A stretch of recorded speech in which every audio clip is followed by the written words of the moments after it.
Hello, let's read a story. Rumpelstiltskin. This is the story of a poor miller, his beautiful daughter, and the strange little man who changes their lives forever. One day, the king calls the miller to his palace. "Good day, miller," bellows the king. "What gifts have you brought for me?" The poor miller is embarrassed because he does not have anything to give to the king. "I am a poor man.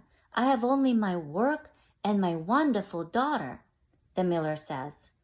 "Well," says the king, "then tell me what is so wonderful about your daughter."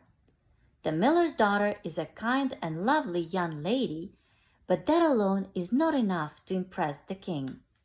"She has a special talent," says the miller. "She can take an ordinary pile of straw and spin it into gold." The miller's boastful lie impresses the king. "My, that's a wonderful skill," he says. "I would like to meet her." The miller rushes home. He tells his daughter the king wishes to meet her.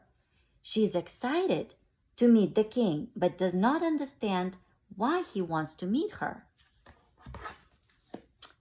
Back at the palace, the king's servants lead the miller's daughter to a room filled with straw. They tell her to sit down at a spinning wheel. "Spin the straw into gold, my morning," a servant says. The miller's daughter is puzzled. Alone and frightened, the poor girl begins to cry. Suddenly, the door opens and a strange little man appears. "Why are you crying, young lady?" he asks. "My father made a promise," she sobs, "a promise I could never keep.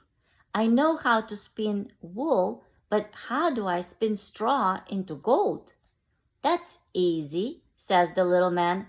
"I will do it for you, but you have to give me something in return."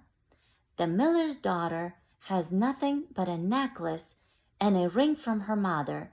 She hands it to the little bearded fellow, who sets to work immediately.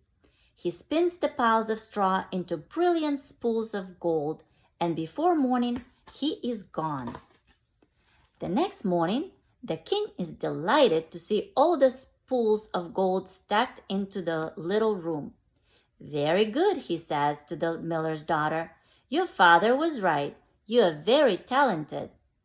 The king leads her to another room that is filled to the ceiling with straw. "I will leave you here until tomorrow morning," he says. "I will marry you if you spin all the straw into gold." Shocked at the king's odd proposal, the miller's daughter does not know what to say. The king leaves her with the straw. She stares at the wheel helplessly, sobbing for hours until nightfall. Then the strange little man arrives again. "You need my help again," he says with a grin. "What can you give me?" "I have nothing else to give you," she says sadly. "Then give me your firstborn child when you become the queen," the little man suggests. Seeing no other choice, the miller's daughter agrees. By morning, the little man has many more neat spools of gold. "Look at all this gold," the king exclaims.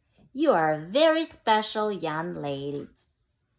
A magnificent wedding is held that day, and the miller's daughter becomes the queen of the kingdom. A year later, the queen gives birth to her first child. The queen loves her daughter more than anything in the world. Her life could not be better. By now, she has forgotten all about the strange little man and the promise she made. But the little bearded man soon appears to remind her of her promise.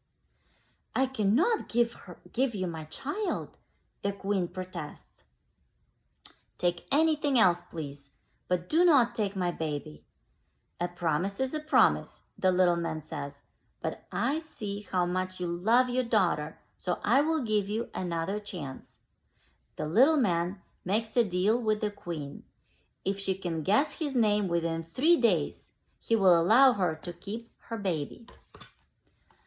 The queen sits up all night. When the little man returns, she is ready for a long list of names. Is it Alex, Abraham, Boris, Bruce? She asks. All through the night, with every name she reads, the little man just shakes his head. She does not have any success the next night either. On the third day, the worried queen sends her messengers out to search for the most unusual names in the kingdom. As one messenger returns from his search, he hears a little man singing in the forest. She'll never guess, and I will win this game, he sings, for Rumpelstiltskin is my name. When the little man arrives that night, the queen says, Is your name Rumpelstiltskin? Well, the queen smiles, and while the queen smiles and holds her baby close to her, the little man stamps his foot so angrily that he falls right through the floor. The queen never sees the strange little man again, but she never forgets his name. The end.